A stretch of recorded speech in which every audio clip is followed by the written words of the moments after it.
আসসালামু আলাইকুম। সবাই কেমন আছেন? আশা করি সবাই ভালো আছেন। তো আপনারা জানেন, আমি দেশে থাকতে ভাটা সর্দারি করতাম। সেইখানে যে ভাটায় কাজ নিছিলাম, ওইখানে আশরাফুল নামে একটা ছেলেকে দায়িত্ব দিয়েছিলাম। তো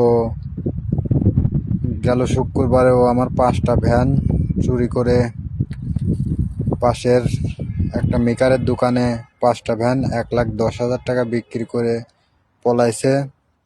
তো আশরাফুলের ছবিটা আপনারা চিনে রাখেন। ওর বাড়ি খুকসা মির্জাপুর, পাইকপাড়া মির্জাপুর। আপনারা ওর ছবিটা দেখেন। বিশেষ করে ভিডিওটা সবাই শেয়ার করবেন এবং খুকসাবাসী যারা আছে সবাইকে বলবো ওকে চিনে রাখবেন। ও ভ্যান চুরি করে পালাইছে।